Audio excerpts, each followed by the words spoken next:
People को बचाने का काम था, जो 24 घंटा ऑक्सीजन देती है। हम भी संकल्प ले सकते हैं।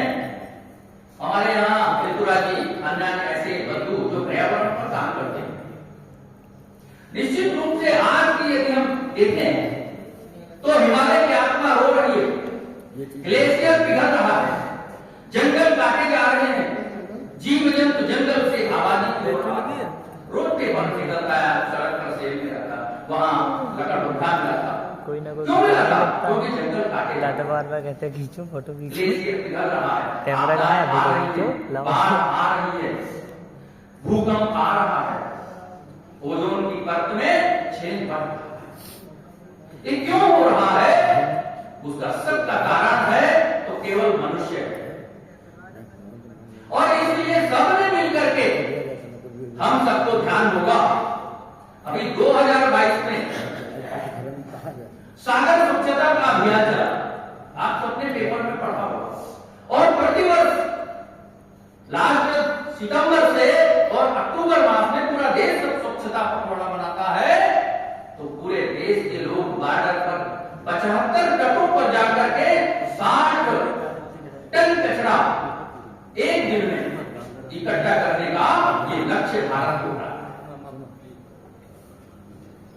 और माइक्रो प्लास्टिक हमारे तन में जा रही है, हमारे पानी के माध्यम से, वायु के माध्यम से, भोजन के माध्यम से, रासायनिक उर्वरक का प्रयोग करके जो अन्न उत्पन्न होता, सब्जी उत्पन्न होती, फल उत्पन्न होता, उसके माध्यम से हमारे अंदर जाता है।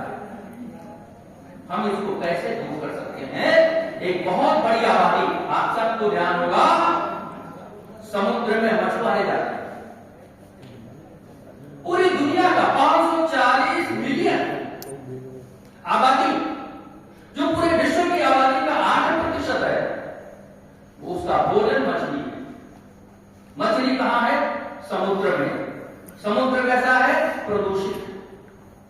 वो माइक्रोवेव वो मछली खा रही है, उसके पेट में जा रहा है, और मछली खाने वाला व्यक्ति उसके पेट में जा रहा है। हम शाकाहारी हैं, हम सब्जी खाते हैं, फूल खाते हैं, अन्य चीजें लेते हैं, उनमें सब जा रहा है। हम कैसे प्रदूषण कर रोक सकते हैं? तो उसके केवल 3 कारण है। हम पेड़ की संख्या बढ़ाकर रोक सकते हैं, जैसे आपने बताया, हम पानी को बचाकर रोक सकते हैं, और हम प्लास्टिक नहीं कह सकते हैं और पॉलीथीन कह सकते हैं। वो लोग पॉलीथीन को नो करके तो 4R में हम उसको रख सकते हैं। पहले हम रिड्यूस करके, फिर हम रिसाइकलिंग करके, रीयूज करके, और अंत में हम रिफ्यूज करके हम उसको रोक सकते हैं। हमारे अंदर एक भाव होना चाहिए, ये भावना होनी चाहिए। भावना जब व्यक्ति के अंदर होता है तो वो कोई काम दुर्लभ नहीं है जो वो नहीं कर सकता, इसलिए उसको करना ही चाहिए। एक और निवेदन मैं करना चाहता हूं, समय की बाध्यता है, इसलिए हम सब यदि संकल्प लें कि अपने जीवन में पेड़ का क्या है अनुपात, तो विज्ञान कहता है कि 428 पेड़ प्रति व्यक्ति पर आना चाहिए, तो ये धरा प्रदूषण मुक्त हो जाएगी। अभी का रेशियो क्या है, अनुपात क्या है? केवल एक व्यक्ति पर 22। कितना कम हुआ? 406। अपने जीवन में 406 पेड़ लगाने का संकल्प लेकर। दूसरा, यदि हम 4 बाल्टी में नहाते हैं तो आज के बाद 1 बाल्टी से क्या हम स्नान कर सकते हैं? पानी हम अपने टेबल पर गिलास भर कर रखते हैं, पीने वाला गिलास भर नहीं पीता है। क्या हम आज से संकल्प ले सकते हैं कि जग में पानी रखने के जितनी आवश्यकता जिसको होगी उतना निकाल करके वो प्रयोग कर लेगा? क्या हम अपने घर में टंकी में रेत लगा सकते हैं? क्या हम बूंद टपकने वाले पानी को रोक सकते हैं? क्या सुबह 1 इंच पाइप लगा करके अपनी गाड़ी को धोने वाले लोगों को समझा सकते हैं पानी बहुत कीमती है, पानी के लिए विश्व युद्ध होने वाला है, उसकी चेतावनी पूरे विश्व में है। लेकिन हम क्या कर सकते हैं? करणीय बिंदुओं पर यदि हम जरा ध्यान देंगे तो निश्चित रूप से हमारी सार्थकता उस विषय में सिद्ध होगी जिस विषय को हम कहना चाहते हैं। पर्यावरण संरक्षण गतिविधि ने बहुत काम किया है। केवल मैं ध्यान के लिए बता रहा हूं, एनएसपीसी चलाया, नेशनल इंस्टीट्यूट एनवायरमेंट कंपटीशन, पूरे देश के लोग जुड़े। दिल्ली में एक 6 साल की बच्ची, उसने और पर्यावरण आर्मी बनाई। उसका सिलेक्शन आर्मी से भी कठिन, 3 एग्जाम देने पड़ते बच्चियों को या बच्चों को।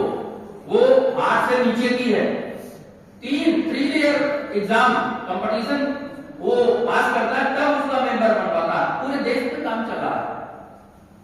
अभी देश की संसद में पर्यावरण की युवा संसद पिछले साल बैठी, माने कक्षा 12 से नीचे के लोग, पर्यावरण पर चर्चा है।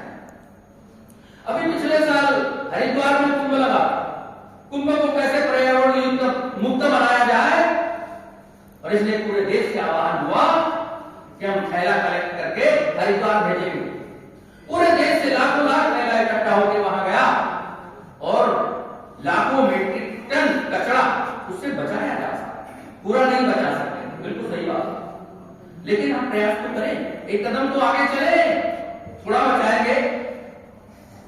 एक और निवेदन, अभी 2025 प्रयागराज में महाकुंभ लग रहा है, 13 जनवरी से 26 फरवरी तक। सारे संत, साधु, संत, महात्मा, मठ, उनके मठाधीश सबने वहां डेरा डाल दिया है। भारत सरकार ने और पर्यावरण संरक्षण गतिविधि ने तय किया कि महाकुंभ को हरित कुंभ बनाना है, महाकुंभ को पर्यावरण मुक्त कुंभ बनाना है, महाकुंभ को पूरी दुनिया में मानव तैयार करना, जहां 40 से 45 करोड़ लोग आने वाले, 1-2 करोड़ नहीं, छोटे-छोटे कई देशों की जनसंख्या को मिला लेंगे तो 45 करोड़ नहीं होगी, इतना वहां व्यक्ति आने वाला है। तो स्वाभाविक है प्रदूषण, हम उसको कैसे रोक सकते हैं? तो मेरा एक मन से आह्वान है कि हम एक थैली और एक थैला, एक थैला और एक